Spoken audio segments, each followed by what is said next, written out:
Je reprends. Bonsoir à tous. Vous allez bien? Presque?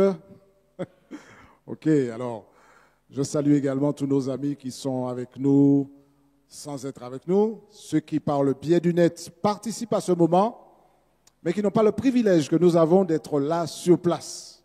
D'accord? Et de voir combien sont beaux tous ces visages. En particulier ceux qui sont habillés en noir, en gris et qui n'ont pas de cheveux. Pas vrai, Georges? Yes, sir. Nous sommes contents d'être là, surtout que nous sommes dans le cadre des 10 jours de prière. Nous avons commencé mercredi soir et nous avons fait une pause jeudi soir, puisque le jeudi soir, c'est directement sur YouTube qu'il y a une diffusion. Demain soir, donc nous ne serons pas ici. Par contre, vous êtes tous invités à vous connecter à la chaîne YouTube Horeb 972 pour suivre le message du jour, toujours dans le cadre de ces 10 jours de prière. Et ce soir, nous poursuivons sur notre lancée. Nous avons compris que le thème, c'est quand vous priez. Et ce soir, nous allons considérer cette portion que vous voyez à l'écran de la prière que Jésus nous a donnée. Donne-nous aujourd'hui quoi? Notre pain quotidien. Donne-nous aujourd'hui notre pain quotidien. Cette partie-là de la prière, nous la connaissons tous. On le dit régulièrement. Et ce soir, nous allons voir qu'est-ce que cela implique que de dire dans cette prière, donne-nous aujourd'hui notre pain quotidien. Alors, avant de décortiquer ce que ça veut dire dans le créneau qui nous est imparti, rappelez-vous que la prière que Jésus nous donne comme modèle, elle est structurée d'une certaine manière. Regardez sur la diapo qui suit. Vous allez voir que le Notre Père est composé de deux parties. la première partie fait référence à Dieu, à ce qui appartient à la sphère de Dieu. Et la deuxième partie, eh bien, c'est pour nous. Alors regardez, on dit bien dans la première partie, notre Père qui es aux cieux, que ton nom soit sanctifié, que ton règne vienne, que ta volonté soit faite. On est là dans la sphère de Dieu. Ça concerne directement les attributs de Dieu. Et puis ensuite, dans la deuxième partie, là, on entre. Donc après avoir pris le temps de reconnaître Dieu comme Père qui est élevé dans le ciel, que son nom soit sanctifié, que son règne vienne, et nous avons expliqué tout ce qu'il y a derrière ces déclarations, que ta volonté soit faite. Là maintenant, dans la deuxième partie, là, on passe à la sphère humaine. D'accord? Et vous allez remarquer que le vocabulaire valide cela. On arrive au point où on dit, donne-nous aujourd'hui notre pain quotidien. Pardonne-nous nos offenses, comme nous aussi, nous pardonnons à ceux qui nous ont offensés. Ne nous induis pas en tentation, mais délivre-nous. Donc nous sommes sur le nous dans cette deuxième phase. Et cette deuxième partie de la prière qui concerne nous et nos besoins, notre situation, notre monde, eh bien, cette deuxième partie, elle commence par cette première requête. Donne-nous aujourd'hui notre pain quotidien. Alors, soyons clairs. Cette première requête signifie dès le départ que Dieu se préoccupe aussi de nos besoins matériels. Il faut que ça soit clair dès le départ. Dieu n'est pas un Dieu qui est une sorte de personnage où tout ce qui est spirituel, tout ce qui est théorique, eh bien, le concerne. Et puis, il ne se soucie pas de ce qu'on vit dans la pratique. Quand je dis « donne-nous aujourd'hui notre pain quotidien », je suis en train de réaliser que Dieu se préoccupe de mes besoins pratiques. Il se soucie de mes besoins matériels. Et il ne doit avoir aucun complexe, aucun tabou à dire cela. Et c'est très important de prononcer cette phrase-là en se rappelant qu'elle s'adresse à qui cette phrase? Quand on dit « donne-nous aujourd'hui notre pain quotidien », à qui dit-on cela? Première phrase, à notre Père qui est dans les cieux. C'est tellement important de dire cela. Vous savez qu'il y a des personnes qui ont grandi sans père. Il y a des personnes qui ont été élevées par une personne, un oncle, une tante, peut-être une maman simplement, mais qui n'ont pas eu de père. Et quand on entend cette phrase-là, elle a une résonance particulière parce qu'elle est adressée à notre père. Donc quand vous avez grandi et puis que soit votre père était absent parce qu'il était mort ou bien qu'il était parti ou bien qu'il était là mais qu'il n'était pas là parce qu'il ne se souciait pas de vous et qu'il vous a pratiquement abandonné tout en étant physiquement présent, cette phrase-là a une importance capitale. Et même lorsqu'on a un père qui a essayé de faire de son mieux, il y a des choses qu'il n'a pas pu vous donner. Cette déclaration-là, donne-nous aujourd'hui notre pain quotidien, nous permet de réaliser qu'il y a autre chose que la version humaine d'un père. Il y a un père qui est dans les cieux et à qui on peut dire « donne-nous aujourd'hui notre pain quotidien ». C'est extraordinaire de prier à un Dieu comme cela, à un Dieu qui est père, à un Dieu qui est dans les cieux, qui est élevé. Dans la Bible, on fait référence à ce Dieu-là par un nom que vous allez voir apparaître à l'écran, Jéhovah Jireh. Ce terme-là, cette appellation de Dieu, Dieu a plusieurs noms dans la Bible, hein. On ne va pas les passer en revue ce soir, mais Jéhovah Jireh, mon Dieu qui pourvoit. Ça veut dire que Dieu a plusieurs facettes. Et quand on l'appelle ainsi, on met l'accent sur cette dimension de Dieu, un Dieu qui pourvoit. Il sait pourvoir, il peut pourvoir et il pourvoit. Et lorsque je dis notre Père qui est dans les cieux, je me rappelle que ce Père-là, c'est Jéhovah Jireh. C'est lui qui pourvoit. C'est cette expression-là qui avait été employée lorsque Abraham s'apprêtait à offrir Isaac en sacrifice. Dieu pourvoira à l'offrande. Ce Dieu-là, le Dieu qui pourvoit. Ce que nous, on ne peut pas faire, lui, il le peut. Donc quand je prie notre Père qui est dans les cieux et que je dis après, donne-nous aujourd'hui notre pain quotidien, eh bien, je dis quelque part que cette déclaration-là me met en contact avec un Dieu de la Bible qui est appelé Jéhovah Jireh et qui pourvoit. Et dans cette déclaration, donne-nous aujourd'hui notre pain quotidien. Le pain dont il est question ici, c'est bien du pain qu'on mange, hein, soyons clairs. Il y a des gens qui veulent tellement spiritualiser la Bible, si je peux dire la chose ainsi, qui veulent jeter un voile spirituel sur la chose. Dieu ne s'intéresse pas à nos petites affaires, à ce qu'il y a dans notre garde-manger, à ce que nous voulons avoir comme repas. Non, Dieu s'occupe simplement de l'aspect spirituel, de notre âme. Est-ce que nous élevons notre âme vers lui? Mes amis, le texte dit, donne-nous aujourd'hui notre pain quotidien. C'est bien du pain qu'on mange dont il est question ici. D'accord? Il ne faut pas se leurrer, le texte parle de ce besoin matériel. Les choses que certains pourraient considérer comme banales ou peu importantes, Dieu s'en soucie. Vous savez qu'il y a certaines personnes qui ne s'intéressent qu'aux grands de ce monde. Donc si vous n'avez pas un certain niveau social, si vous n'avez pas un certain niveau financier, si votre nom n'est pas le bon nom, si vous n'habitez pas dans le bon quartier, vous êtes quantité négligeable.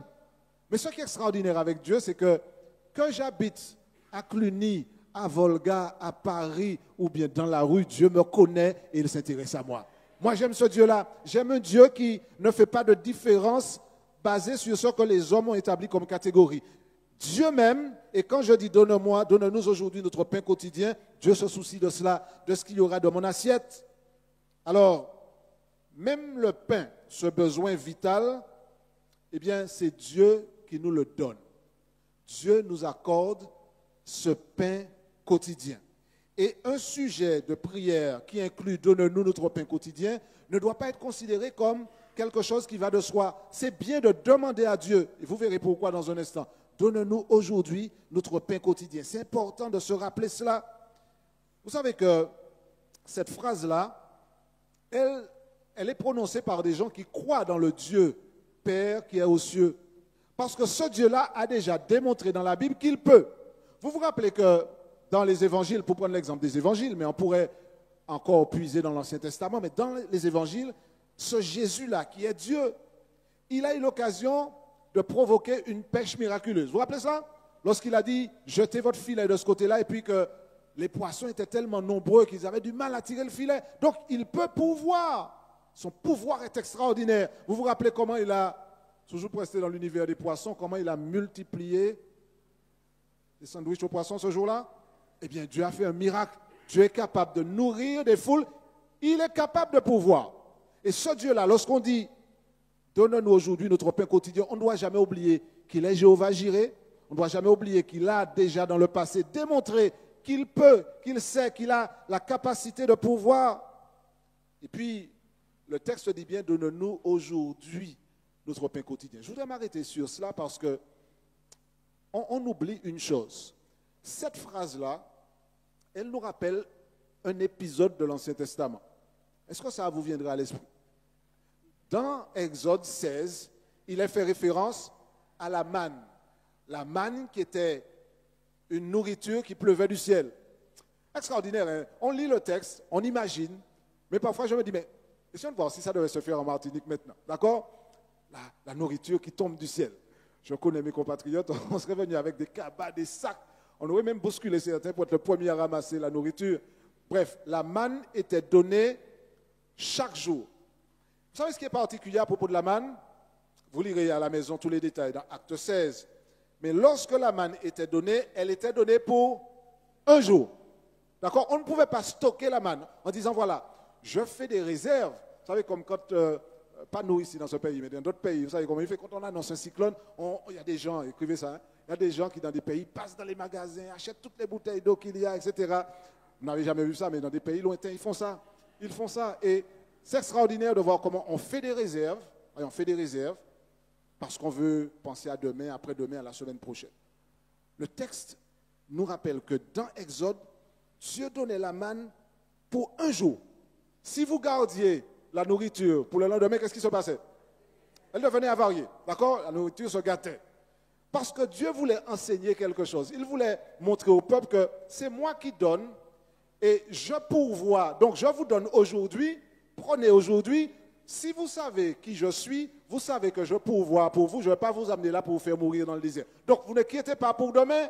Ne vous inquiétez pas pour demain. Je pourvois. Mais aujourd'hui, sachez que vous avez la nourriture. Et après l'expérience de l'Exode, quand la prière est donnée par Jésus, eh bien, le centre d'attention, c'est aujourd'hui. Donne-nous pour aujourd'hui.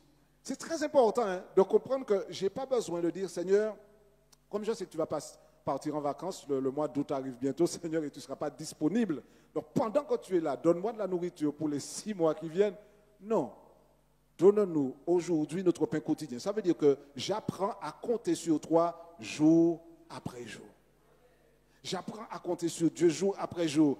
Parce que si j'avais pour les 6 mois, pendant les 6 mois, j'oublie Dieu. Il m'a déjà donné pour 6 mois. Donc, peut-être que quand 5 mois et 29 jours vont arriver, je vais dire, ah tiens, je me rappelle, il y a quelqu'un qu'on appelle Dieu. Il faudrait que je pense à l'appeler, hein. J'ai oublié ça, je vais lui envoyer un message, d'accord? Non, chaque jour, j'ai besoin de ce contact-là avec Dieu. Donc, donne-nous aujourd'hui notre pain quotidien. Comme la manne, aujourd'hui, je sais que je peux compter sur toi, mais je sais que tu m'aimes suffisamment et tu vois mon avenir. Ça me dit quelque chose, ça, avenir. Vous vous rappelez ce qu'on a dit hier soir? Que ce Dieu-là, dont je souhaite que la volonté s'accomplisse dans ma vie, ce Dieu-là, il a formé des projets pour moi. Des projets de paix et non de malheur, afin que j'ai quoi? Un avenir et de l'espérance. Donc, je n'ai pas d'inquiétude pour demain. Vous savez que c'est dans ce même chapitre de Matthieu 6 que le texte dit, vous vous rappelez? Ne vous inquiétez pas de demain, de ce que vous serez vêtu, de ce que vous... Ne vous inquiétez pas. Ne vous inquiétez pas. N'ayez pas cette inquiétude pour savoir est-ce que Dieu sera là, est-ce qu'il va vous aimer suffisamment demain pour prendre soin de vous. Non, Seigneur, j'apprends à compter sur toi chaque jour de ma vie. Si Dieu prend soin de moi aujourd'hui, assurément, il prendra soin de moi demain, après-demain, et aussi longtemps qu'il le voudra. Le Seigneur même, et je n'ai pas à m'inquiéter sur ce que le Seigneur va faire à partir de après-demain. Je ne peux pas m'inquiéter sur les jours qui viennent. D'ailleurs, la Bible dit, qui par ses inquiétudes peut ajouter une...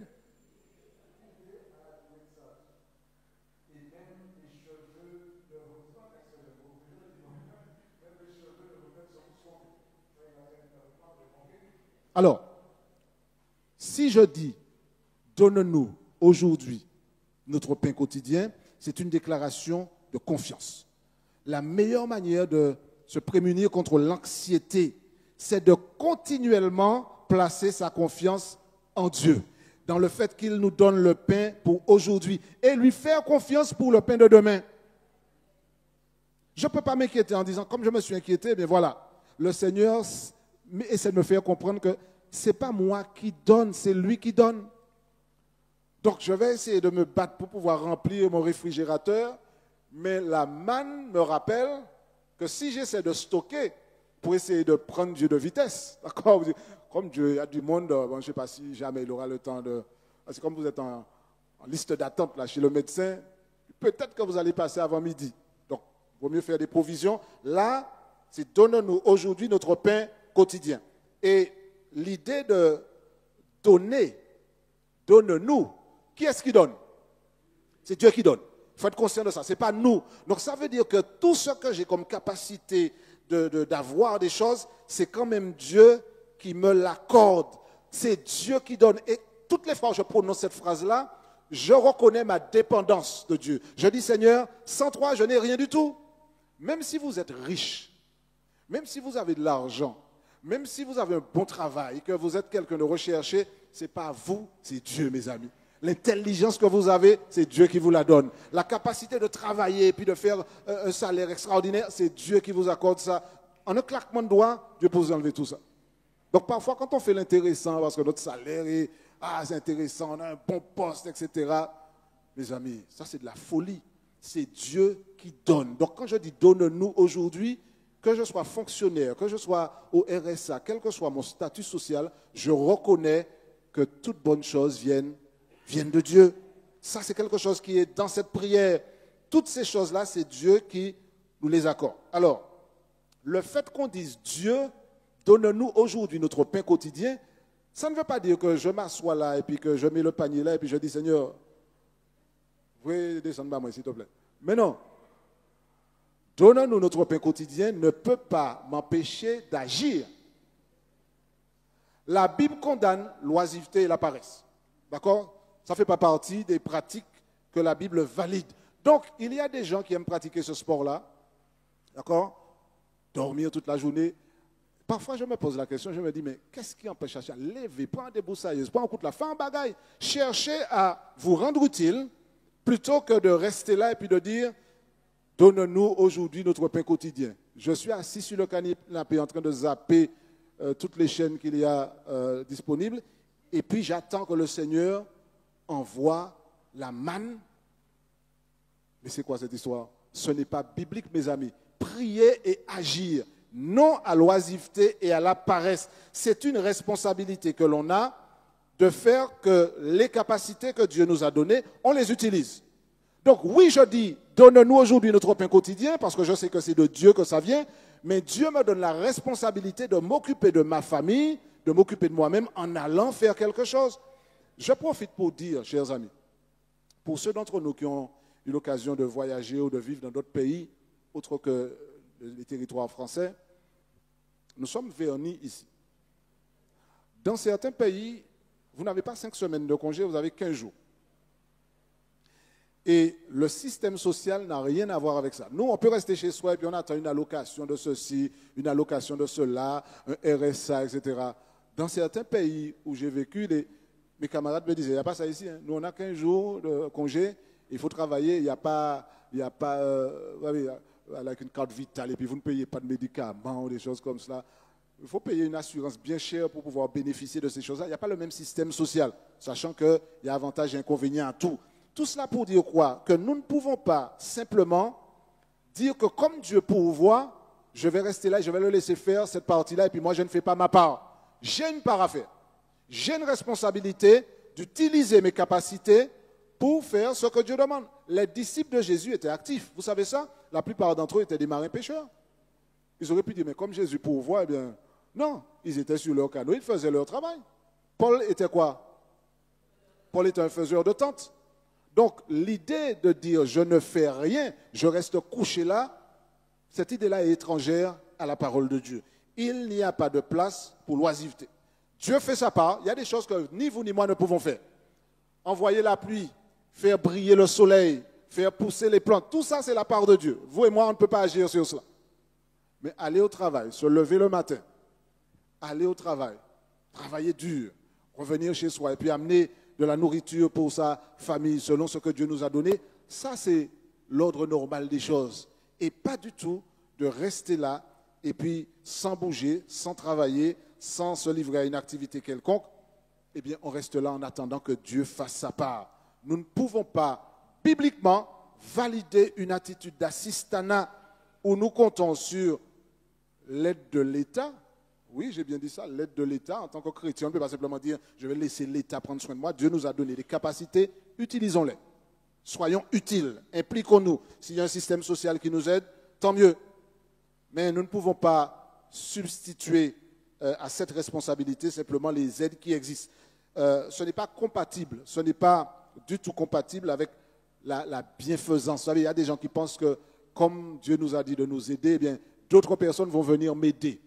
D'accord? Donc je reste là, assis, dans l'oisiveté, et puis j'attends que les autres fassent pour moi. Ce n'est pas biblique. Mais ceci dit, nous vivons dans un monde de péché, et il y a de la misère, il y a de la souffrance, et nous aurons parfois à exercer notre bienfaisance. Cette attitude-là de celui qui prie et qui dit « Donne-nous aujourd'hui notre pain quotidien » est une attitude de dépendance envers Dieu. Je compte sur Dieu. Et quand Dieu me donne, je deviens généreux. J'ai mis une diapo là-dessus. Demander et être généreux. Quand je reçois, je donne. Je ne reçois pas pour emmagasiner. Emmagasiner. Dans la Bible, il y a une histoire, je crois, où on dit, tu emmagasines, mais cette nuit même, tu as pris du fer, hein? Donc, je reçois, mais je dois avoir la main ouverte également. Et certains chrétiens ont du mal à ouvrir la main.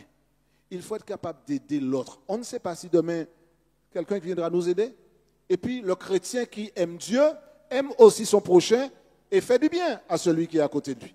Donc, je dois pouvoir aider, non pas pour encourager la paresse ou l'assistanat, mais si quelqu'un est en difficulté, le même Dieu qui m'a donné, il doit pouvoir mettre dans mon cœur cet amour pour aussi partager avec mon prochain. Les deux vont de pair. Quand je dis « donne-nous notre pain quotidien », je ne peux pas évacuer dans mon esprit mon prochain. Les deux vont de pair. Je reçois, mais je suis prêt également à donner. C'est un devoir chrétien.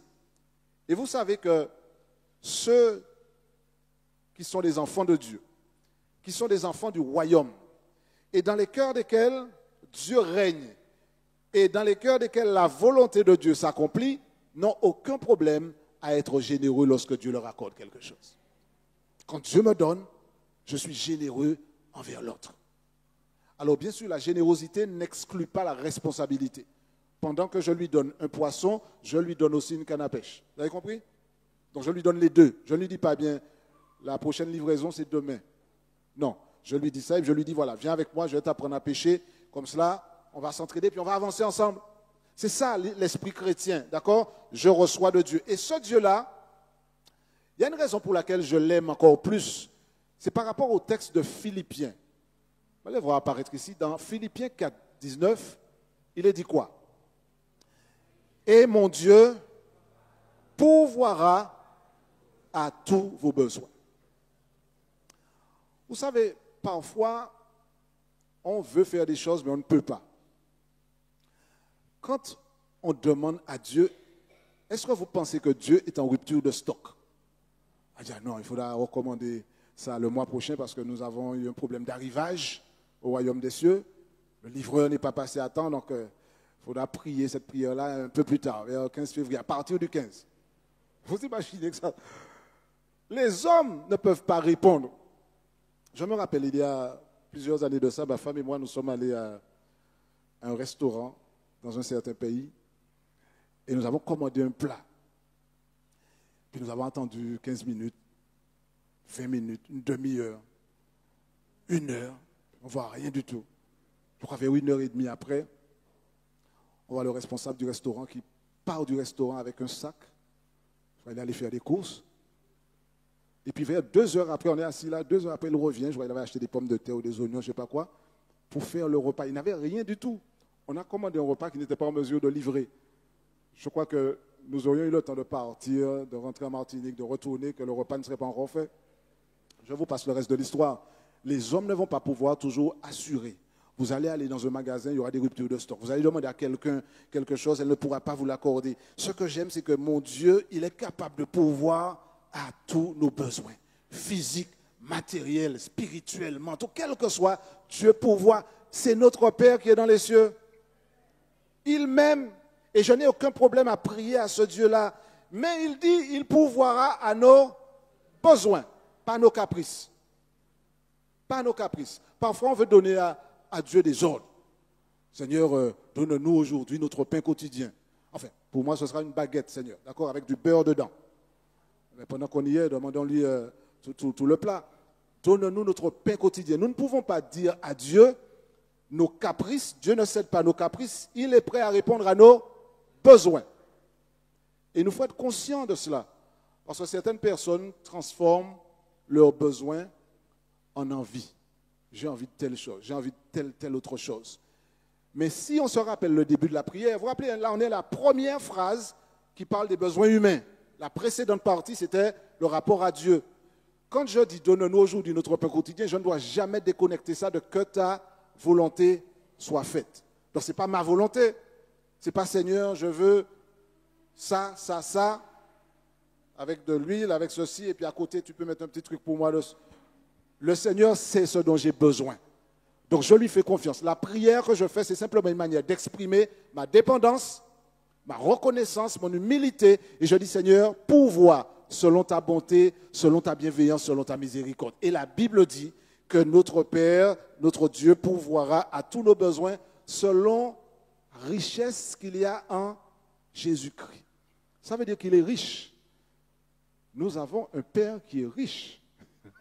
C'est extraordinaire ça. Nous avons un Père qui est riche. Donc nous ne devons pas avoir peur de lui demander. Parfois, on se dit, mais Seigneur, on te demande certaines choses, mais on te le demande sur le bout des lèvres, en se disant, est-ce que tu pourras vraiment nous le donner? Je voudrais nous rappeler, parce qu'il faut que je termine, que quand je dis dans ma prière, donne-nous aujourd'hui notre pain quotidien, je dois me rappeler que j'ai dit ça à Abba. Je vous avais expliqué l'expression Abba, Père. C'est un Dieu qui nous aime, c'est un Dieu qui parle à ses enfants. Notre Père qui est aux cieux, Abba qui est au ciel, au-dessus de nous. Donc c'est un signe de sa puissance. Il peut pourvoir, comme Paul l'a dit dans Philippiens 4, 19. Et puis, nous demandons que sa volonté se fasse dans notre vie. Nous demandons à Dieu sa volonté parce que nous savons que sa volonté est la meilleure pour nous tous. Elle correspond au projet de paix qu'il a formé pour nous. Donc, il pourvoira comme il se doit. Quand Dieu pourvoit, il ne fait pas d'erreur dans ce qu'il pourvoit. Je dis, Seigneur, mais ce n'est pas ce que j'avais commandé. Seigneur, j'ai demandé autre chose, tu m'as livré ça. Dieu pourvoit selon sa richesse et il pourvoit parce que sa volonté est la meilleure pour nous. Il nous faut avoir cette humilité-là pour accepter. Donc la phrase « Donne-nous aujourd'hui notre pain quotidien », ce n'est pas juste une manière de dire « Seigneur, assure-toi que mon repas soit là quand j'arrive à midi ». C'est une manière de dire « Je veux compter sur toi. Donne-nous aujourd'hui le pain pour ce jour-là, comme tu as donné la manne pour ce jour-là. Je compte tellement sur toi que, en tant que chrétien, ce n'est pas ma destination finale. Hein. Donc, je ne veux pas emmagasiner quoi que ce soit. Je suis là, mais demain matin, je peux ne pas être là. Donc, je sais qu'aujourd'hui, Seigneur, tu pourvoiras. Et j'ai confiance en toi. Je sais que demain est entre tes mains. Donc, je n'ai pas d'inquiétude. Je vis tranquille lorsque je suis en phase avec la prière de Jésus. C'est une manière de nous rappeler non seulement notre dépendance de Dieu, mais aussi notre reconnaissance. Il n'y a pas de dû. Dieu ne nous doit rien du tout. Dieu ne nous doit rien. Dieu n'a pas de dette. C'est nous qui avons une dette envers Dieu. Dieu pourvoit, il nous aime, il a donné tout, ce que personne d'autre ne pourrait donner. Et je ne m'attache pas aux choses d'ici-bas. Mes amis, avant de terminer, je dois quand même le dire. Lorsque nous avons des moyens d'acquérir certaines choses, nous pouvons facilement être attachés à ces choses-là. Si vous achetez une voiture à 20 000, 30 000 ou 40 000 euros, je m'arrête là parce que la plupart d'entre nous, c'est jusque là qu'on peut aller. À un moment, on peut tellement s'attacher à cette chose-là que, surtout si on a dépensé pas mal, que si quelque chose arrive à la machine, ça nous fait un choc. Notre cœur nous fait mal. Ah, on a du mal à dormir. Il y a une égratignure sur la poche de la porte.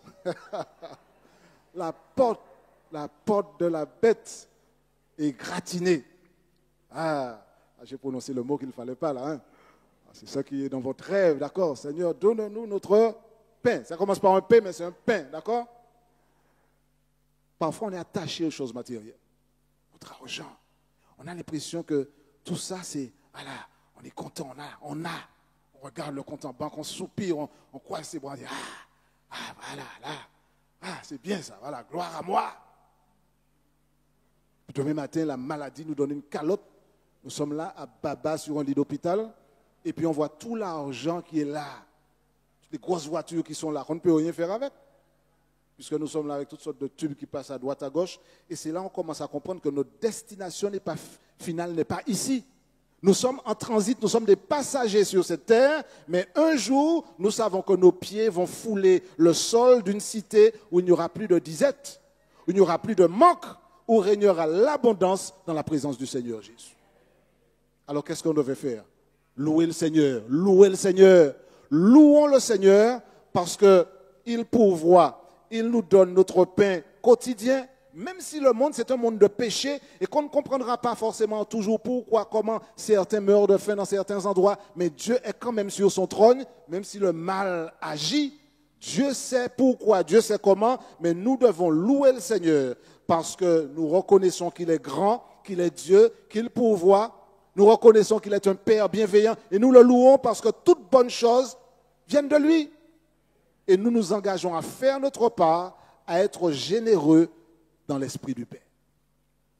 Alors ce soir, pourquoi ne pas nous approprier ce concept-là, de dire notre Père, donne-nous aujourd'hui notre pain de ce jour, et le dire avec cette conviction que c'est lui qui nous donne, que c'est lui qui donne tout, c'est de lui que viennent toutes bonnes choses. Lui dire en disant, sans toi nous n'avons rien.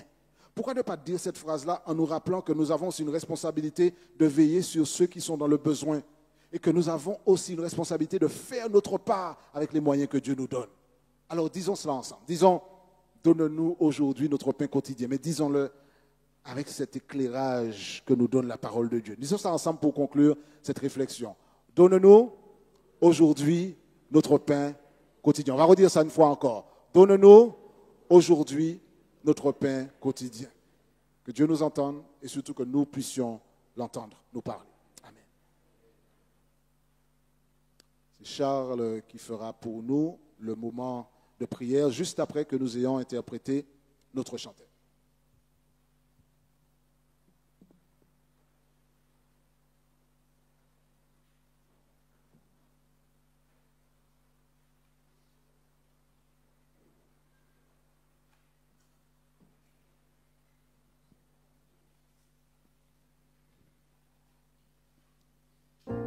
Nous allons interpréter la deuxième strophe de notre chantelle. Dans ma faiblesse, je parle au Père.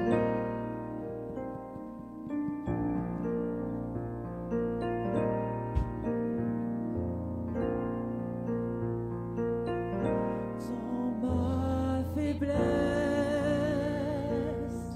je parle au Père.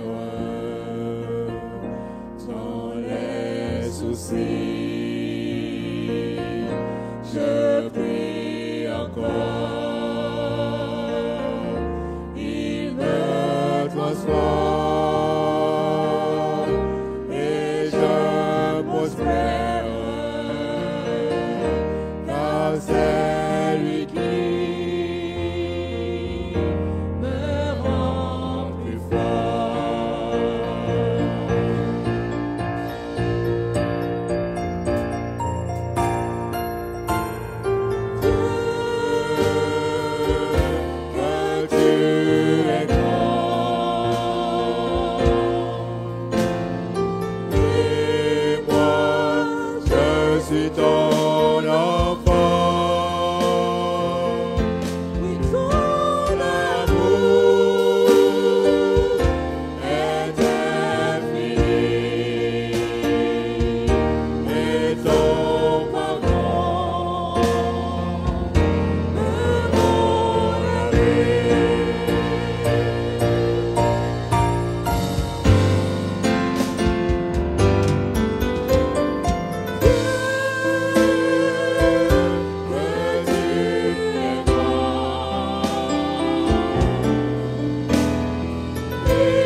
Bonsoir à tous. Maintenant, nous allons passer à notre moment de prière. Avant tout, je voudrais vous laisser avec ces mots, dire ces mots. Il est important que nous fassions le bien sans nous décourager. Oui, si nous allons jusqu'au bout, nous récolterons quand le moment sera venu. Alors, pendant le temps qui nous reste, travaillons pour le bien de tous, surtout de ceux qui partagent notre foi. Père, nos engagements à l'Église nous laissent parfois épuisés.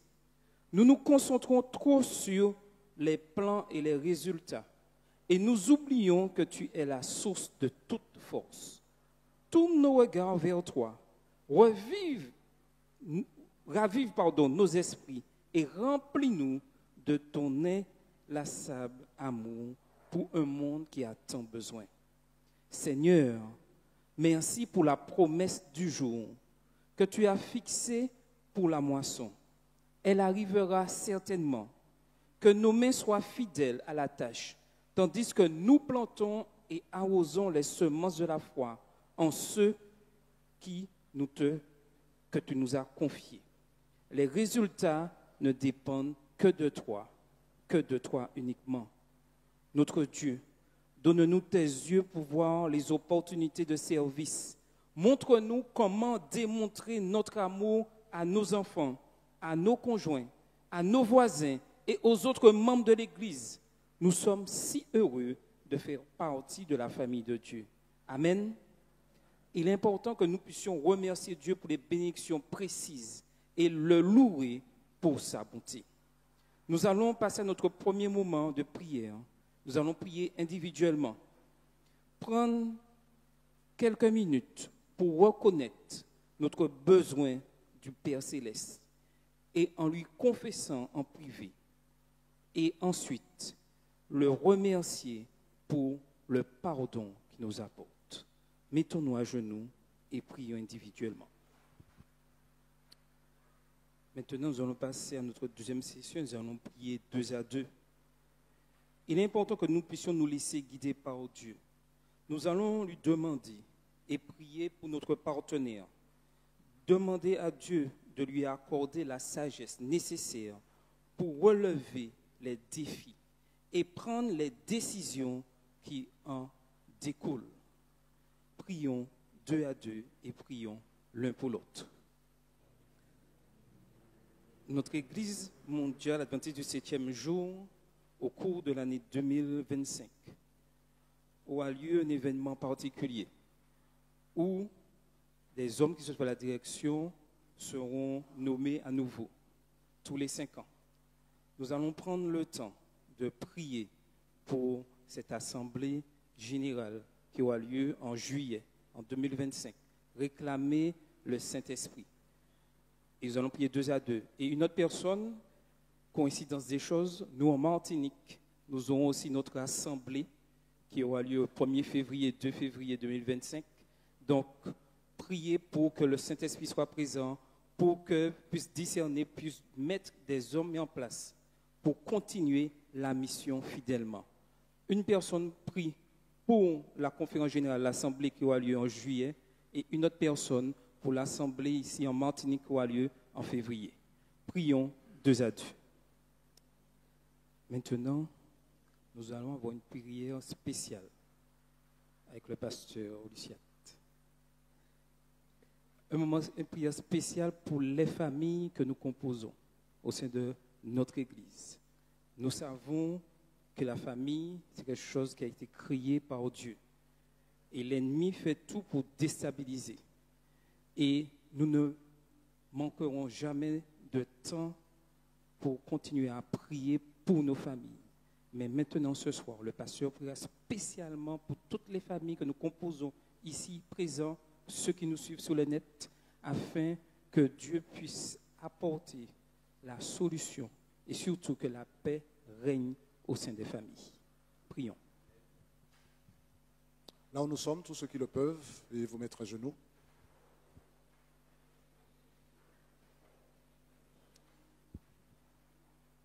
Notre Père, notre Dieu, tu es notre Père et nous constituons ta famille. Nous voulons ce soir te remercier du privilège que nous avons de nous adresser à toi par la prière, avec l'assurance que tu nous entends et que tu œuvres pour notre bien. Alors nous prions que ta volonté soit faite, Seigneur, dans nos familles, que tu accordes à chacune des familles représentées ici et plus largement à tous ceux, toutes celles qui nous écoutent par le biais du net, Seigneur, que tu interviennes de manière particulière dans chacune des familles. Seigneur, tu connais les défis qu'il y a dans le monde d'aujourd'hui, à combien, Seigneur, les familles sont attaquées. Nous prions que tu puisses placer, Seigneur, une cohorte d'anges autour de chaque famille, afin qu'elle soit protégée contre les attaques du malin, Seigneur. Que tu sois avec chaque père, chaque mère, chaque enfant, que tu sois dans chaque famille classique, dans chaque famille monoparentale, dans chaque famille recomposée, dans chaque famille divisée, Seigneur. Que tu interviennes et que ta paix puisse régner, que l'harmonie puisse revenir là où il y a désordre, Seigneur, et que les familles de l'Église puissent recevoir de toi cette bénédiction quotidienne, Seigneur, cet esprit que tu répands sur nous afin que nous puissions marcher dans tes voies. Seigneur, chacune de nos familles a besoin de toi. Alors, donne-nous de pouvoir rechercher ta présence dans la prière, dans l'étude de la Bible, dans ces moments de dévotion, Seigneur, qui sont fondamentaux. Bénis nos églises, bénis nos familles, et bénis la famille que nous formons en tant que famille d'église, Seigneur. Prépare-nous pour l'éternité, où nous vivrons avec toi, Seigneur, sans crainte de subir des attaques du malin. Mais maintenant, pendant que nous sommes sur cette terre, veille sur nous. Fais du bien à nos enfants, à nos pères, à nos mères, à nos grands-mères, à tous ceux, à nos grands-pères, à tous ceux, Seigneur, qui constituent ces cellules familiales que le diable ne cesse d'attaquer.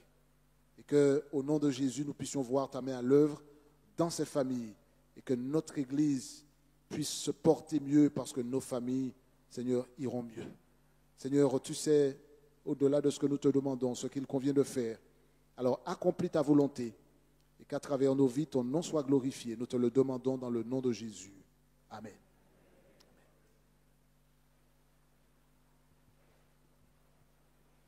Pour mettre fin à ce moment de prière, nous devons prendre le temps d'écouter et entendre la réponse de Dieu.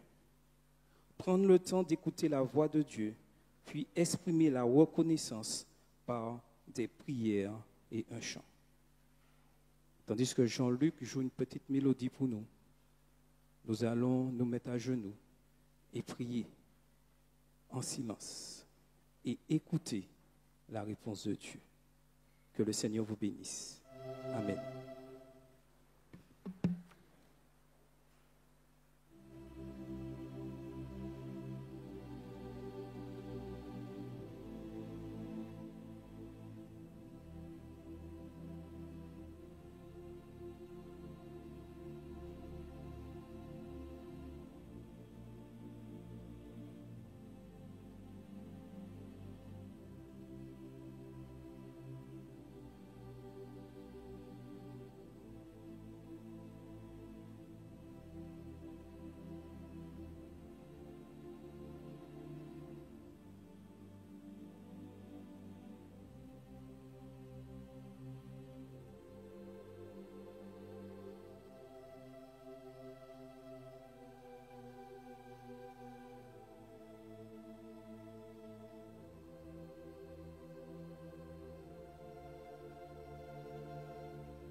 Pour clore notre message de ce soir, nous allons interpréter ensemble le numéro 316 de notre hymne et louange. Mon cœur joyeux, plein d'espérance. Levons-nous.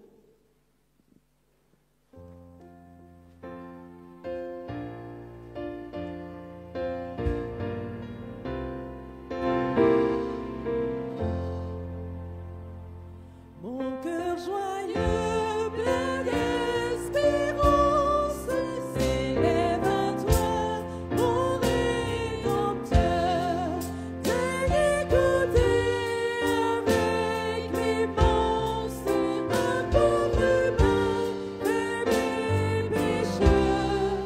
En toi seul est ma confiance, en toi seul est tout mon bonheur.